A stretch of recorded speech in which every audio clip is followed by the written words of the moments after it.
e de 5 pruebas escalofriantes de entidades em la carretera nocturna. Episódio 1.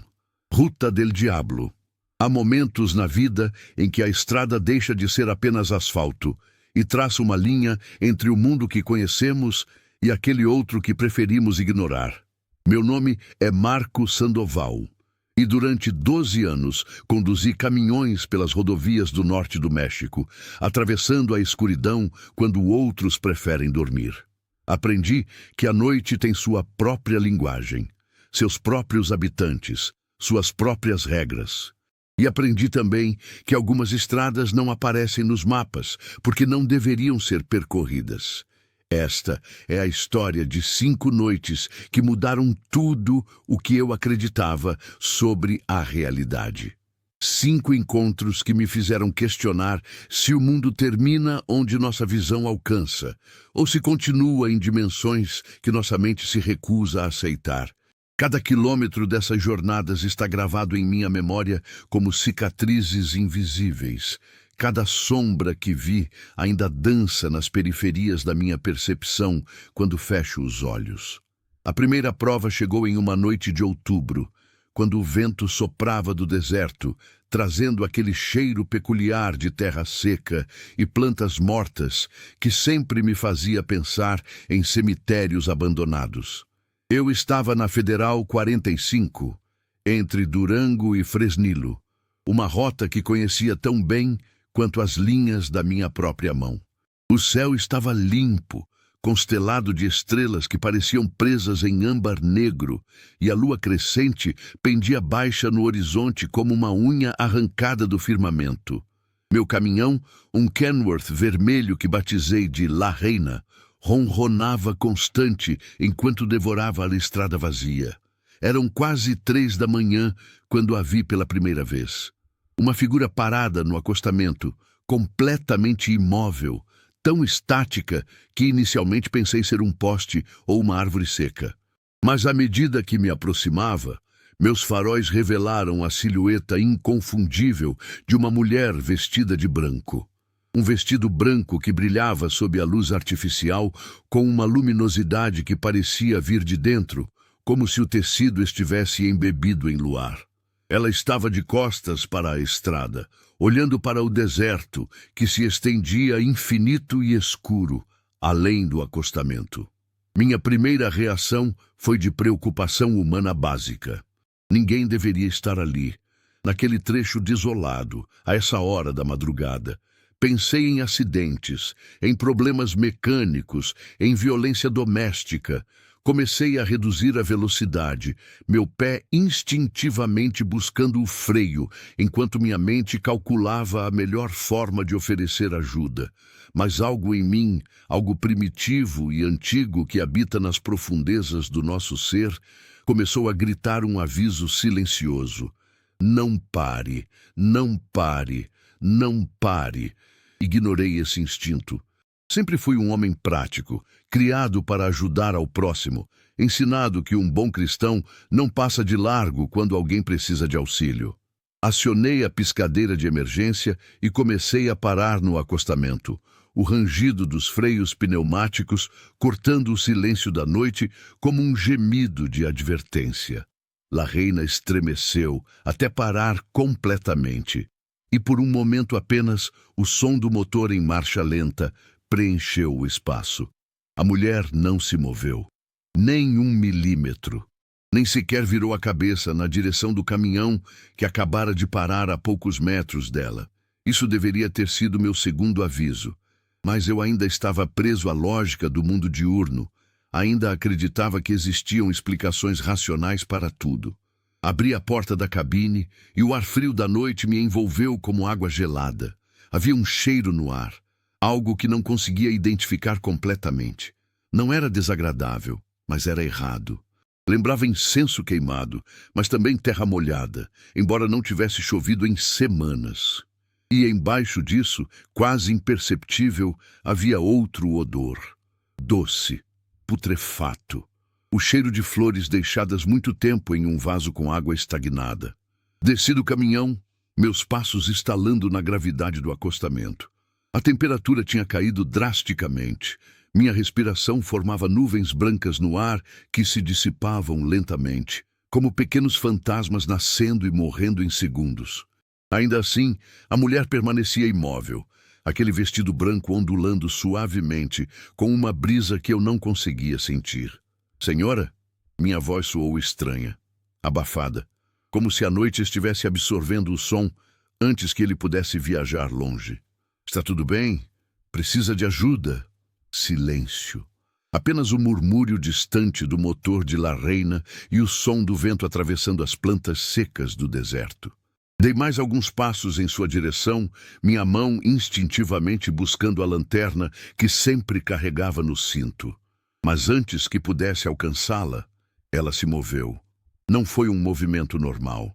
Foi como se alguém tivesse pressionado play em um vídeo que estava em pausa, súbito, antinatural. Ela girou sobre si mesma em um movimento fluido e impossível, e quando vi seu rosto, cada músculo do meu corpo se contraiu em terror primitivo. Não era um rosto. Ou melhor, era um rosto, mas estava errado de todas as formas que um rosto pode estar errado. Os olhos eram duas órbitas vazias, não negras, mas ausentes, como se houvesse apenas espaço vazio onde deveriam estar os olhos. A boca estava aberta em um grito silencioso, escancarada além do que mandíbulas humanas deveriam permitir. E dentro daquele buraco escuro eu podia ver movimento. Algo se retorcendo, como vermes, como sombras vivas. Ela começou a caminhar em minha direção. Não, caminhar não é a palavra certa. Ela deslizava. Seus pés tocavam o chão, mas não havia peso em seus passos, não havia o ritmo natural do caminhar humano. Era como assistir a alguém se movendo debaixo d'água. Cada movimento suave e horrível em sua falta de física normal. E enquanto se aproximava, o vestido branco começou a mudar. Manchas escuras se espalhavam pelo tecido como sangue florescendo em gaze, e o branco imaculado se transformava em algo sujo, rasgado, coberto de terra. Meu corpo finalmente obedeceu ao instinto que minha mente tinha ignorado. Virei e corri. Corri como não corria desde criança, quando o medo é puro e não contaminado pela lógica ou vergonha. Meus pés mal tocavam o chão, meu coração batia tão forte que eu podia ouvi-lo nos ouvidos, abafando todos os outros sons. Alcancei a cabine de La Reina e me joguei para dentro, batendo a porta com tanta força que toda a estrutura do caminhão tremeu. Minhas mãos tremiam incontrolavelmente enquanto travava as portas. Olhei pelo retrovisor lateral e a vi, ainda deslizando em minha direção, aquela boca impossível ainda aberta em seu grito silencioso. Ela estava mais perto agora, muito mais perto do que deveria estar pelo tempo que levei para alcançar a cabine. Como se o espaço entre nós tivesse se comprimido, como se a distância fosse opcional para ela. Pisei no acelerador. La Reina rugiu, suas rodas girando, levantando cascalho e poeira. Por um instante aterrador, pensei que o caminhão não fosse responder, como se aquela coisa lá fora tivesse algum poder sobre a máquina. Mas então, as rodas encontraram tração e partimos, acelerando na noite, deixando aquela figura branca para trás. Olhei pelo retrovisor. Ela ainda estava lá, parada no meio da estrada, observando minha fuga. E então, em um piscar de olhos, ela simplesmente não estava mais. Não correu, não se virou, simplesmente deixou de existir, como se nunca tivesse estado ali. Dirigi por 3 horas sem parar, sem reduzir a velocidade, meus olhos fixos na estrada à frente, recusando-me a olhar para os espelhos. Quando finalmente parei em um posto de gasolina, nos arredores de Fresnillo, o sol estava começando a tingir o horizonte de vermelho. Mãos ainda tremendo, abastecer o caminhão, tentando convencer a mim mesmo de que tinha sido cansaço, uma alucinação causada por muitas horas na estrada, talvez algo que comi no jantar. Mas no fundo do meu ser, na parte de mim que ainda se lembra dos medos ancestrais, eu sabia a verdade. Tinha visto algo que não deveria existir, tinha cruzado olhares, ou a ausência deles, com algo que vive entre os espaços do nosso mundo. 2 dias depois, já em casa, tentei pesquisar sobre o que tinha visto. As histórias que encontrei me deixaram ainda mais perturbado. A Llorona, diziam, a mulher que chora. A mãe que afogou seus próprios filhos em um acesso de loucura e agora vaga pelas estradas e rios buscando substituí-los. Mas as histórias não capturavam o horror real daquele encontro. Não descreviam a forma como o ar ficou espesso, como se tornasse difícil respirar. Não mencionavam o frio, que não era apenas ausência de calor, mas presença de algo gelado e morto. Não falavam sobre aquela boca impossível, aquele vazio onde deveriam estar os olhos. Pensei em mudar de profissão. Seriamente considerei estacionar La Reina para sempre e encontrar um trabalho que me mantivesse longe das estradas noturnas. Mas somos prisioneiros de nossas necessidades e eu tinha contas a pagar, uma família dependendo de mim. Então voltei à estrada, voltei às noites, voltei à escuridão. E foi lá que encontrei a segunda prova. 3 semanas depois do primeiro incidente, eu estava transportando uma carga de eletrônicos de Guadalajara para Monterrey. Tinha escolhido a rota mais longa, deliberadamente evitando a Federal 45, mesmo que isso significasse adicionar 4 horas à viagem. Preferia o cansaço ao risco de outro encontro. Mas como aprendi, essas coisas não respeitam nossas escolhas ou nossos medos. Elas aparecem quando querem. Onde querem. Era uma noite sem lua, o tipo de escuridão que parece sólida, que você sente pressionando contra o vidro da cabine. A estrada era boa, recentemente pavimentada, as linhas brancas refletindo a luz dos faróis como fios de prata. Estava fazendo bom tempo. La Reina comendo os quilômetros com eficiência, o rádio tocando baixinho nortenhas que me mantinham acordado sem ser distração. Foi quando vi o garoto. Ele estava simplesmente ali, no meio da pista, iluminado pelos meus faróis. Um menino de talvez 8 ou 9 anos, vestindo uma camisa branca e calças escuras, como se tivesse se vestido para a escola ou para a igreja. Ele segurava algo nas mãos, algo que não consegui identificar à distância, e estava olhando diretamente para os faróis do caminhão que se aproximava em alta velocidade. Meu coração disparou. Pisei no freio com toda a força, sentindo La Reina resistir, o peso da carga empurrando contra o esforço dos freios. O cheiro de borracha queimada encheu o ar. O caminhão vibrava violentamente, derrapando, as rodas travadas gritando contra o asfalto. Eu ia atropelá-lo. Não havia como parar a tempo. 30 toneladas de metal e carga não param instantaneamente, não importa o quanto você pressione o pedal. Fechei os olhos no último segundo, não querendo ver o impacto, não querendo carregar aquela imagem pelo resto da vida. O som do metal rangendo, dos freios chiando, do meu próprio grito de horror preencheu a cabine. E então, silêncio. O caminhão finalmente parou, inclinado em um ângulo estranho, metade na pista, metade no acostamento. Abri os olhos lentamente, meu corpo inteiro tremendo, esperando ver, não sei o quê, sangue, pequeno corpo quebrado.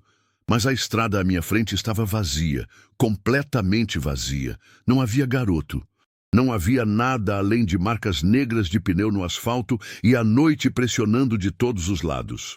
Por um momento, senti alívio. Tinha sido uma ilusão, uma sombra interpretada errada por meus olhos cansados e uma mente ainda traumatizada pelo encontro anterior. Mas então ouvi a batida. Toque, toque, toque. 3 batidas na porta lateral da cabine, metódicas, deliberadas. Do lado do passageiro, onde ninguém poderia estar porque estávamos no meio de uma estrada deserta, rodeados por campos vazios que se estendiam até o horizonte invisível. Toque, toque, toque. Girei lentamente a cabeça, cada músculo do meu pescoço protestando como se estivesse oxidado. A janela do lado do passageiro era escura, refletindo apenas o brilho fraco das luzes do painel. Não conseguia ver nada lá fora, mas sabia que havia algo. Podia sentir. Aquela mesma sensação de peso no ar, aquele frio que vinha de dentro, aquele cheiro de terra e decomposição mal disfarçado. Toque, toque, toque. As batidas continuavam, pacientes, insistentes. Quem quer que estivesse lá fora tinha a eternidade. Eu não.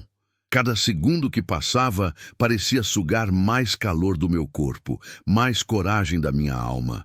Minha respiração formava nuvens cada vez maiores na cabine que deveria estar aquecida.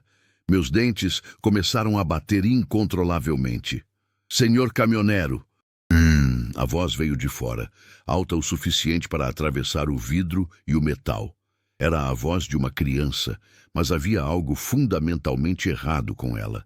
Era muito aguda em alguns momentos, muito grave em outros, como se estivesse sendo reproduzida em velocidade variável.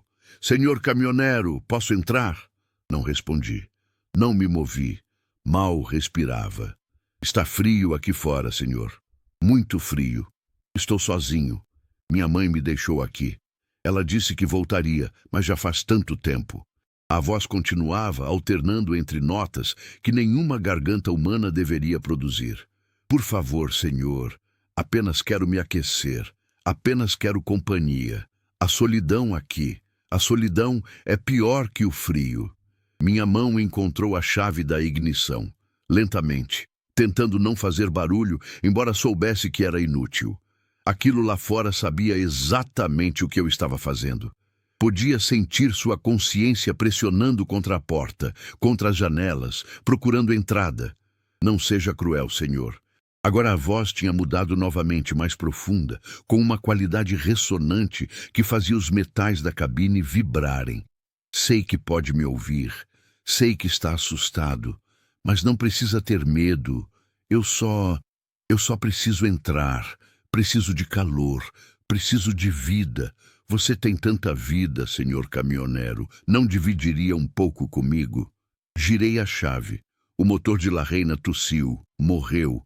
Tentei novamente, meu coração batendo tão forte que pensei que fosse explodir. Desta vez o motor pegou, rugindo para a vida, e nunca um som me pareceu tão bonito, tão prometedor de salvação. Não! A voz explodiu em volume, já não tentando soar infantil ou inofensiva. Era pura raiva agora, puro ódio. Não pode me deixar aqui, não pode. Solidão. Solidão, solidão é tudo que tenho, é tudo que sou. Não pode, não pode, não pode.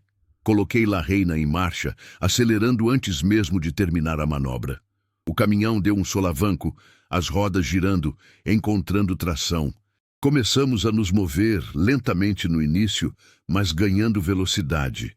E foi então que, contra todo o meu bom senso, contra todo o meu instinto de sobrevivência, olhei para o espelho lateral. Ele estava correndo atrás do caminhão. O garoto. Mas corria de uma forma que nenhum humano correria. Seus braços e pernas se moviam em ângulos impossíveis, articulando em lugares onde não existem articulações. Seu pescoço era longo demais. Sua cabeça balançava de lado a lado como um pêndulo. E sua boca estava aberta. Aberta como a da mulher de branco, revelando não dentes ou língua, mas um vazio completo, uma escuridão que parecia se estender infinitamente para dentro. Ele corria rápido, muito rápido. Estava ganhando terreno, não importava o quanto eu acelerasse. La Reina estava dando tudo, o motor rugindo, o velocímetro subindo, mas aquela coisa continuava se aproximando, seus movimentos aracnídeos tornando-se mais frenéticos, mais desesperados. Então, tão repentinamente quanto começara, ele simplesmente parou. Congelou no meio de uma passada impossível, uma perna levantada em um ângulo que deveria ter feito qualquer corpo humano desabar. Ficou ali, silhueta escura contra a escuridão ainda maior atrás dele, observando-me fugir. E lentamente, muito lentamente, a cabeça girou. Girou completamente, 360 graus, o pescoço se torcendo como uma corda, até que aquele rosto estava de frente para trás, ainda me observando, enquanto o corpo permanecia virado para a direção em que eu tinha ido. Depois, desapareceu. Não gradualmente, não caminhando para as sombras. Simplesmente deixou de estar ali, como uma luz que se apaga. Dirigi até o nascer do sol. Dirigi até que meus olhos ardessem de cansaço e minha bexiga estivesse dolorosamente cheia. Só então parei, em um posto de gasolina lotado, com luz artificial e o cheiro de óleo, diesel e humanidade. Entrei no banheiro e vomitei até não restar nada no meu estômago. Depois vomitei bile, depois apenas me ajoelhei no chão imundo, abraçando o vaso sanitário, tremendo. Quando finalmente consegui me levantar e me olhar no espelho, mal reconheci o homem que me encarava. Meu rosto estava pálido. Meus olhos tinham círculos escuros profundos, e havia algo neles, alguma qualidade que não estava lá antes. Era o olhar de alguém que tinha visto além da cortina, que tinha tocado o outro lado da realidade e voltado mudado. Liguei para minha esposa. Ela atendeu sonolenta, preocupada com a hora do chamado. Disse que estava tudo bem, que só queria ouvir sua voz, ouvir nossos filhos no fundo, o som normal da vida diurna. Ela ficou preocupada, claro. Perguntou se eu estava doente, se tinha acontecido algo. Menti e disse que não, que apenas sentia saudades, mas ela me conhece bem demais. Ouviu algo na minha voz, algo que não conseguia esconder. Marco, ela disse, sua voz agora totalmente desperta e séria. O que aconteceu? Não pude contar a ela, não ali, não por telefone, talvez nunca. Como você explica para alguém que o mundo não é o que pensamos? Que existem coisas que caçam nas bordas da nossa realidade, esperando por momentos de vulnerabilidade, por solidão, por escuridão? Ela pensaria que eu estava ficando louco. Talvez eu estivesse. Nada, meu amor, repeti. Só estou cansado, muito cansado. Vou estar em casa depois de amanhã. Desliguei antes que ela pudesse insistir, antes que minha voz quebrasse e revelasse o terror que ainda vibrava em cada nervo do meu corpo. As pesquisas que fiz depois foram menos conclusivas desta vez. Crianças fantasmas em estradas eram comuns no folclore mexicano, mas as descrições variavam muito. Alguns diziam que eram espíritos de crianças que morreram atropeladas, procurando vingança. Outros falavam de demônios que assumiam forma infantil para ganhar simpatia. Havia histórias de espantos, espíritos enganadores que se deleitavam em assustar os viajantes. Mas nenhuma das histórias capturava o que eu tinha sentido. O desespero na voz, a solidão. Sim, havia malícia ali, havia perigo, mas embaixo disso havia algo mais, uma necessidade tão profunda e antiga que transcendia o conceito de bem e mal. Aquela coisa, seja lá o que fosse, não estava apenas tentando me assustar. Estava genuinamente sozinha, presa em algum estado entre existência e não existência, ansiando por conexão, por calor, por vida. De certa forma, isso era mais aterrorizante do que simples malevolência, porque significava que essas entidades não eram apenas forças destrutivas, eram conscientes, sentiam, sofriam, e em seu sofrimento buscavam arrastar outros para compartilhar sua solidão eterna. Fiquei 2 meses sem aceitar cargas noturnas depois daquilo. Trabalhei apenas de dia, dirigi apenas quando o sol estava alto. Minha renda caiu drasticamente. As melhores rotas, as que pagam mais, são sempre as noturnas. Mas eu não me importava. Preferia a pobreza à possibilidade de outro encontro. Mas a vida tem suas demandas, e o medo não paga as contas. Gradualmente, comecei a aceitar algumas entregas que me obrigavam a dirigir à noite. No início, apenas trechos curtos, sempre em rodovias principais, sempre em estradas movimentadas, onde a presença constante de outros veículos parecia oferecer proteção. E durante várias semanas, nada aconteceu. Comecei a relaxar, a pensar que talvez aqueles 2 encontros tivessem sido aberrações, coincidências de tempo e lugar que não se repetiriam. Estava errado. A terceira prova chegou em uma noite de dezembro, quando o ar estava tão frio que formava cristais de gelo no para-brisa de La Reina. Eu estava na Federal 15, atravessando Sonora em direção à fronteira. Era uma rota que tinha feito centenas de vezes, uma das mais seguras e diretas. O tráfego era moderado, veículos passando em direções opostas a cada poucos minutos, suas luzes perfurando a escuridão temporariamente antes de desaparecerem. Eram quase meia-noite quando notei o carro. Um sedã velho, anos 70 ou 80 pelo formato, pintado de um azul desbotado que parecia cinza sob as luzes artificiais. Estava à minha frente, dirigindo devagar demais para aquela estrada, cambaleando entre as pistas como se o motorista estivesse bêbado ou doente. Reduzi a velocidade, mantendo distância. A última coisa que eu precisava era me envolver em um acidente. O carro continuou sua dança errática por vários quilômetros. Eu podia ver apenas uma silhueta através do vidro traseiro, impossível de distinguir detalhes. De vez em quando, as luzes de freio piscavam sem razão aparente, como se o motorista estivesse pisando no pedal reflexivamente, sem intenção real de parar. Finalmente, o carro começou a reduzir ainda mais, se aproximando perigosamente do acostamento. Pensei que talvez o motorista tivesse percebido sua condição e estivesse tentando parar em segurança. Bom, isso significava que eu poderia continuar meu caminho sem preocupação. Comecei a mudar de pista para ultrapassar. Foi quando vi a mão. Uma mão pressionada contra o vidro traseiro. Pequena, infantil. Os dedos espalmados contra o vidro, pressionando com tanta força que as pontas estavam brancas. Estava tremendo. Não tremendo. Batendo contra o vidro em um ritmo desesperado, frenético. Meu sangue congelou.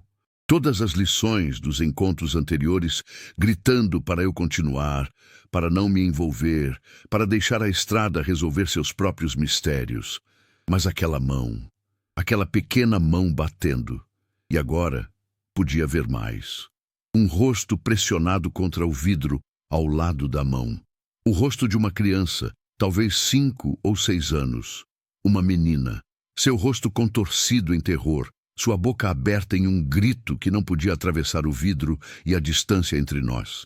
Não era um fantasma, não era uma aparição. Era uma criança real, em perigo real. Ou pelo menos era o que parecia. Acelerei, alcançando o carro, tocando a buzina. A criança continuava batendo, seu rosto agora pressionado tão forte contra o vidro que seu nariz estava achatado, suas feições distorcidas. Mas a silhueta no banco do motorista não reagiu, não olhou para trás, não acelerou ou desacelerou. Simplesmente continuou aquela direção errática, como se nada estivesse acontecendo. Pensei em forçar o carro a parar.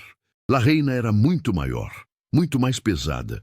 Eu podia encostá-lo para o acostamento, mas e se eu estivesse errado? E se a criança estivesse realmente em perigo e minha intervenção causasse um acidente que a machucasse? E se fosse outra coisa? Outra armadilha? A indecisão me paralisou por segundos preciosos. E naquele momento de hesitação, tudo mudou. A criança parou de bater. Lentamente, seu rosto se afastou do vidro. E então, impossível, mas inequivocamente, ela sorriu. Não era o sorriso de alívio de alguém que viu a ajuda chegar. Era o sorriso de alguém que tinha acabado de ganhar um jogo, largo, demasiado largo, estendendo-se além dos limites naturais de um rosto humano. Suas mãos se afastaram do vidro e ela começou a acenar. Não acenando para pedir ajuda, acenando como despedida ou como convite. O carro então acelerou, de repente, de 0 a 80 em segundos, suas luzes traseiras ficando vermelhas e brilhantes à medida que disparava a estrada abaixo. Eu respondi instintivamente, pisando no acelerador. La Reina rugindo enquanto tentava manter o ritmo. Por que estava perseguindo? Não sei. Talvez ainda acreditasse que havia uma criança real ali. Talvez meu instinto protetor fosse mais forte que meu medo. Ou talvez algo mais escuro, alguma compulsão que não entendia, estivesse me guiando. A perseguição continuou por quilômetros. O carro se movia com uma velocidade que deveria ser impossível para seu modelo e idade, tomando curvas sem desacelerar, ignorando as leis da física que deveriam governar massa e momento. Eu empurrava La Reina ao seu limite, o motor protestando, todo o caminhão vibrando com o esforço. Então, o carro saiu da estrada. Não gradualmente, não como um motorista perdendo controle. Simplesmente girou 90 graus e mergulhou no deserto, suas luzes perfurando a escuridão entre os cactos e arbustos. Não diminuiu, não parou. Apenas continuou adentrando cada vez mais fundo na paisagem noturna. Reduzia a velocidade, parando no acostamento exatamente onde o carro havia deixado a estrada. Saí da cabine, a noite fria me envolvendo como um cobertor molhado. Olhei na direção em que o carro tinha ido. Podia ver as luzes traseiras, pequenos pontos vermelhos ficando cada vez menores, mais distantes. E então, em algum ponto além do meu alcance visual, elas simplesmente desapareceram. Não gradualmente, não obscurecidas pela distância. Simplesmente deixaram de estar. Desci até onde o carro tinha deixado a estrada, iluminando o chão com minha lanterna. O asfalto não mostrava marcas de pneu, nenhuma evidência de que um veículo tinha passado por ali. Iluminei o deserto além, procurando por trilhas na terra, por plantas amassadas, qualquer sinal de passagem. Nada. Era como se o carro tivesse simplesmente deixado de existir no momento em que saiu da estrada. Como se a própria estrada fosse a única coisa mantendo-o amarrado à realidade. Voltei para La Reina, minhas pernas tremendo, não de frio, mas de compreensão gradual. Estas coisas, estas entidades, elas não seguem nossas regras, não precisam. Elas existem em algum espaço entre o real e o imaginário, entre o físico e o espiritual. E elas usam nossa própria humanidade contra nós. Nossa necessidade de ajudar, nossa compaixão, nossa incapacidade de ignorar o sofrimento, especialmente de crianças. Dirigi o resto daquela noite em silêncio, o rádio desligado, apenas eu e o som do motor e meus próprios pensamentos, cada vez mais sombrios. Quando finalmente alcancei meu destino, fiz a entrega mecanicamente, respondi às perguntas do supervisor com monossílabos, assinei os papéis sem ler. No hotel barato, onde aluguei um quarto, não consegui dormir. Cada vez que fechava os olhos, via aquele sorriso impossível, largo demais, conhecedor demais, e ouvia aquela batida, toque, toque, toque, contra vidro, contra metal, contra os limites da realidade. A quarta prova veio quando eu já estava começando a aceitar que minha vida tinha mudado permanentemente, que eu tinha me tornado consciente de uma camada da realidade que a maioria das pessoas, felizmente, ignorava. Era final de janeiro, e eu estava fazendo uma rota entre Veracruz e Puebla. Uma estrada que serpenteia através das montanhas, estreita e perigosa mesmo nas melhores condições. Estava chovendo. Não uma chuva gentil, mas uma das tempestades tropicais pelas quais Veracruz é famosa. Água caindo em cortinas tão densas que os limpadores de para-brisa de La Reina mal conseguiam lidar. A visibilidade era quase nula. Os faróis refletindo na chuva e criando uma parede de luz difusa que mais cegava do que iluminava. Eu tinha reduzido para 30 km/h, agarrado ao volante, cada músculo tenso, completamente concentrado em manter o caminhão na estrada. As curvas eram fechadas, os guardrails eram escassos, e do outro lado havia apenas escuridão e o som distante de água correndo em algum cânion invisível abaixo. Foi nessas condições que vi o acidente. Um carro tinha saído da estrada, seu capô amassado contra uma árvore grossa, o para-brisa estilhaçado. As luzes de emergência piscavam fracamente através da chuva, batendo contra as gotas como pequenos faróis de desespero. Não havia outros veículos ao redor. Nenhum sinal de que alguém tinha parado para ajudar. Cada instinto que tinha desenvolvido nos últimos meses gritava para eu continuar. Não pare. Não se envolva. Na estrada noturna, especialmente sob chuva, especialmente em condições de baixa visibilidade, tudo pode ser uma armadilha, tudo pode ser uma ilusão. Mas e se não fosse? E se houvesse pessoas feridas ali, sangrando, morrendo enquanto eu passava? Eu podia viver com a culpa de ter ignorado aparições e entidades sobrenaturais.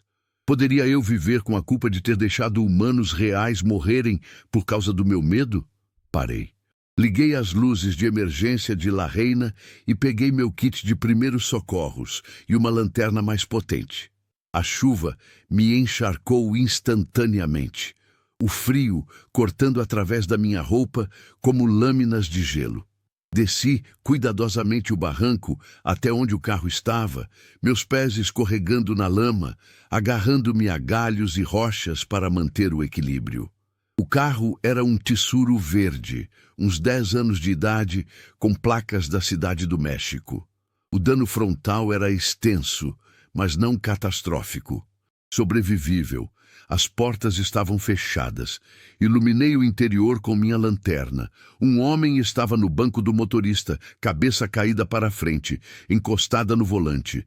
Não conseguia ver seu rosto, mas podia ver sangue, muito sangue, escorrendo de algum ferimento na cabeça, manchando sua camisa branca, pingando no chão do carro. Mas também podia ver movimento, seu peito subindo e descendo. Ele estava vivo. Senhor! Bati na janela. Pode ouvir-me? Vou a sacar! Aguante! Nenhuma resposta. O homem não se moveu.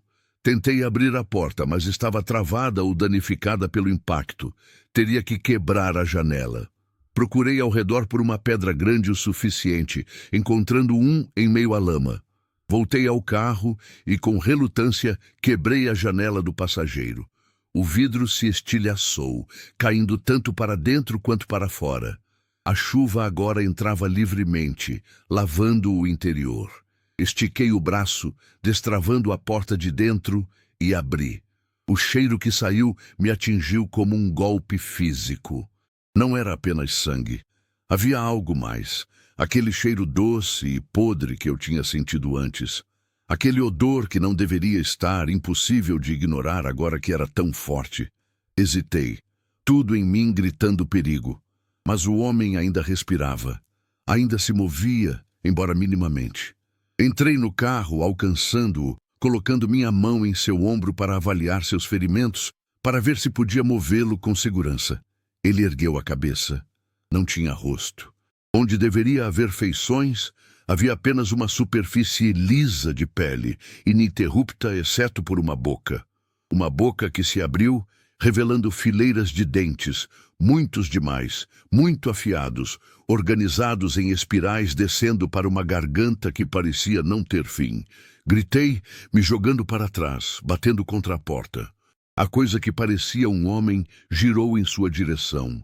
Aquela boca impossível se abrindo ainda mais, um som saindo dela que não era voz ou respiração, mas algo entre os dois, como vento passando através de um túnel ossudo. Consegui sair do carro, caindo na lama, me arrastando de costas enquanto aquilo começava a se mover. Não rapidamente. Não precisava de rapidez. Eu estava preso em um barranco escorregadio, na chuva, com o único caminho de saída sendo de subida através de lama e escuridão. Girei, me colocando de quatro, começando a escalar. Atrás de mim ouvia sons, porta do carro se abrindo, passos na lama, ou o que quer que aquela coisa usasse para se mover. E aquele som, aquele sopro eterno, como se estivesse respirando toda a umidade da noite, todo o ar, todo o oxigênio. Escorreguei, minhas mãos falhando em encontrar apoio, caindo, rolando parcialmente de volta para baixo. Quando parei, olhei para baixo e a vi. A figura estava saindo do carro, se movendo de uma forma que parecia ao mesmo tempo humana e completamente alienígena.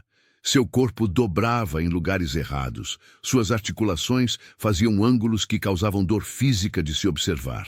Me forcei a levantar, a continuar escalando. Ignorei as raízes que cortavam minhas mãos, as rochas que machucavam meus joelhos. A única coisa que importava era alcançar a estrada, alcançar La Reina, alcançar a luz e a ilusão de segurança que ela oferecia. Não sei como consegui. Não sei se aquela coisa estava realmente me perseguindo ou apenas me observando, deliciando-se com o meu terror. Mas finalmente, dedos ensanguentados e roupas cobertas de lama, alcancei a estrada.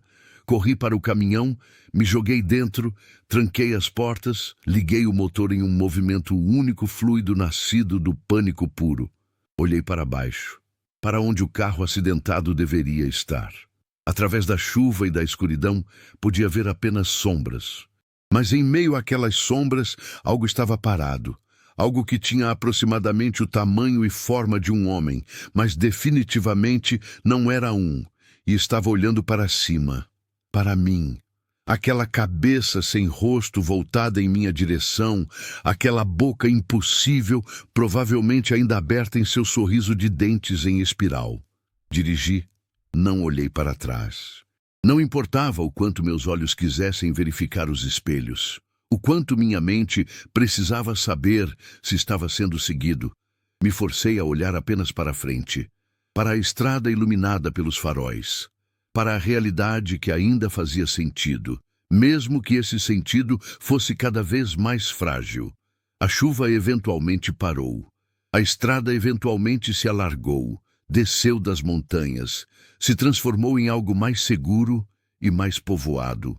O sol eventualmente nasceu, e com sua luz, o terror da noite recuou um pouco, o suficiente para que eu pudesse parar, para que pudesse respirar, para que pudesse tentar processar o que tinha acontecido.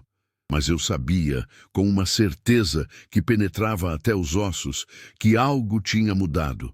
Cada encontro estava se tornando mais direto, mais agressivo, como se essas entidades estivessem ficando mais ousadas, ou como se, por alguma razão que não entendia, eu tivesse me tornado mais visível para elas. Como se ter visto uma tivesse aberto alguma porta em minha percepção, e agora todas elas podiam me sentir, podiam saber que eu sabia, que eu podia vê-las quando outros não podiam. Passei a quinta-feira e a sexta-feira em um hotel em Puebla, recusando-me a sair exceto para comprar comida. Sentava na cama, olhando para programas de televisão sem realmente vê-los, tentando me convencer de que ainda podia ter uma vida normal. Que estes eram apenas... o quê? Coincidências? Alucinações? Episódios psicóticos causados por muito tempo sozinho na estrada? Mas eu sabia a verdade. Mãos não mentem. As feridas nas minhas palmas, onde raízes e rochas tinham cortado enquanto eu escalava aquele barranco, eram reais. A lama seca em minha roupa, que nenhuma lavagem parecia remover completamente, era real. O medo que vibrava permanentemente no meu peito era real. A quinta prova, a última que vou contar hoje, chegou na semana seguinte. E foi, de muitas formas, a pior. Não por ser a mais assustadora visualmente ou a mais fisicamente perigosa, mas porque destruiu a última ilusão que eu mantinha, a ilusão de que havia lugares seguros, de que a luz e a companhia de outros humanos ofereciam proteção. Estava em uma parada de caminhão na Federal 57, entre Querétaro e São Luís Potosí. Era uma das maiores, uma que funcionava 24 horas, sempre cheia de motoristas, com um restaurante, posto de gasolina, banheiros relativamente limpos, até um pequeno motel para quem precisava de algumas horas de sono adequado. Lugares assim sempre me pareciam seguros. Ilhas de normalidade e humanidade em meio à vastidão escura das rodovias noturnas. Eram quase 3 da manhã, mas o restaurante estava meio cheio. Motoristas de caminhão, principalmente, alguns viajantes de carro que preferiam dirigir à noite para evitar o calor do dia. Conversas baixas, risadas ocasionais, o cheiro de café forte e comida frita. Normal, reconfortante. Sentei em um canto, de costas para a parede, uma posição que tinha começado a preferir sem perceber conscientemente. De lá, podia ver toda a sala. Todas as entradas e saídas. Pedi café e um desayuno completo. mesmo que não estivesse particularmente com fome. Mas pela presença, pela companhia, pela ilusão de normalidade do que por necessidade física. Foi enquanto esperava minha comida que notei o homem. Ele estava sentado do outro lado do restaurante, sozinho, café fumegando à sua frente, não tocado. Estava vestido normalmente, jeans e camisa de flanela, botas de trabalho empoeiradas. Poderia ser qualquer um dos motoristas ali. Mas havia algo nele que captava a atenção. A forma como ele sentava, completamente imóvel. A forma como ele olhava, seus olhos não piscando, focados em nada e tudo ao mesmo tempo. E ele estava olhando para mim. Não diretamente, não obviamente, mas eu podia sentir aquele peso de atenção indesejada, aquela sensação de estar sendo observado por algo que definitivamente não é humano. Não importa quão convincente seja o disfarce. Tentei ignorar. Disse a mim mesmo que era paranoia, que depois de tudo que tinha acontecido, estava vendo ameaças onde não havia nenhuma. Era apenas um cara cansado, olhando para o vazio, perdido em seus próprios pensamentos. Mas então ele sorriu, olhando diretamente para mim agora, sem pretensão de sutileza. Um sorriso que era muito largo, muito fixo, e seus olhos. Havia algo errado com seus olhos, não a ausência completa que eu tinha visto na mulher de branco. Estes eram olhos que estavam ali, mas eram vazios, como olhos de vidro, como se fossem réplicas imperfeitas do real, feitas por algo que tinha visto olhos, mas nunca realmente os entendido. Minha comida chegou. A garçonete, uma mulher de meia idade com um sorriso cansado, mas genuíno, colocou o prato na minha frente e perguntou se eu precisava de mais alguma coisa. Sua normalidade, sua humanidade óbvia, me ancorou. Agradeci, disse que estava tudo bem, tentei me concentrar na comida. Quando olhei para cima novamente, o homem tinha se movido. Não visto ele se levantar, não ouvido passos. Mas agora ele estava 3 mesas mais perto, ainda sentado, ainda imóvel, ainda sorrindo aquele sorriso impossível. Meu coração começou a acelerar. Olhei ao redor, verificando se alguém mais tinha notado. Mas todos estavam absortos em suas próprias conversas, suas próprias refeições, suas próprias vidas. O mundo normal continuava, alheio à impossibilidade sentada a poucos metros de mim. Pisquei. Quando abri os olhos, ele tinha se movido novamente. Agora estava na mesa ao lado da minha. Tão perto que podia ouvir ou imaginar que ouvia sua respiração. Exceto que não era respiração. Era aquele som de novo, aquele sopro eterno, como vento através de ossos ocos. Marcos Sandoval. Não foi uma pergunta. Foi uma declaração. Ele sabia meu nome. Sua voz era normal. O tipo de voz que não chamaria atenção em nenhuma conversa. Mas embaixo da normalidade havia algo, uma qualidade ressonante. Um eco, como se estivesse falando de muito longe e sua voz estivesse viajando através de espaços que não deveriam existir. Não respondi. Não podia. Minha garganta estava fechada. Meu corpo congelado em lugar. Você está vendo? Continuou o homem que não era homem. Está vendo o que não deveria. Está cruzando fronteiras que devem permanecer invioladas. Está testemunhando nosso mundo quando deveria permanecer cego. Por quê? Consegui finalmente sussurrar. Por que eu? Porque você escolheu parar. Aqueles olhos vazios não piscavam, não se moviam. Naquela primeira noite, poderia ter continuado. Deveria ter continuado, mas parou. Mostrou que pode ver, e agora não pode deixar de ver. A cortina foi levantada, Marcos Sandoval, e não há como fechá-la novamente. O que vocês querem? Minha voz estava mais forte agora, alimentada tanto por medo quanto por raiva crescente. Por que me atormentam? Não atormentamos. A coisa inclinou a cabeça, o movimento muito fluido, muito preciso. Apenas somos. Você está cruzando nossos espaços, nossos tempos, e agora pode nos perceber. Alguns de nós são curiosos, outros famintos, outros ainda solitários, mas todos somos reais, Marco Sandoval, tão reais quanto você, apenas diferentes. Quero que parem, quero voltar a não ver. Impossível. A percepção, uma vez expandida, não contrai. Você sempre verá agora, sempre saberá. A única questão é, o que fará com esse conhecimento? Antes que pudesse responder, a garçonete passou novamente, perguntando se eu queria mais café. Quando olhei de volta, a mesa ao lado estava vazia. O homem tinha desaparecido, ou nunca tinha estado ali. Mas o café na xícara na mesa que ele ocupara ainda fumegava, ainda não tocado. Deixei dinheiro suficiente para cobrir minha conta e uma gorjeta generosa, e saí. O ar noturno estava frio, mas limpo, e respirei profundamente, tentando expulsar aquele sentimento de peso, de presença, que ainda pressionava contra mim.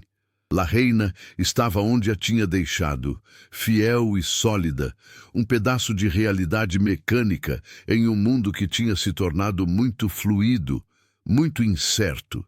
Subi na cabine e sentei ali por longos minutos, apenas segurando o volante, tentando decidir o que fazer. Podia continuar. Podia aceitar cargas noturnas, navegar este novo mundo estranho no qual me encontrava. Podia aprender a conviver com o conhecimento de que a realidade é mais ampla e mais estranha do que jamais imaginei. Ou podia parar. Podia vender La Reina, encontrar outro trabalho, viver uma vida diurna, comum, segura, mas mesmo enquanto considerava, sabia que a segunda opção era ilusão. Como a coisa tinha dito, eu tinha visto. Tinha cruzado alguma fronteira, e não havia como voltar. Parar de dirigir à noite não me faria deixar de vê-los. Apenas mudaria onde os encontros aconteceriam, e pelo menos na estrada eu tinha La Reina, tinha movimento, tinha a ilusão de controle. Então liguei o motor e parti, de volta à escuridão.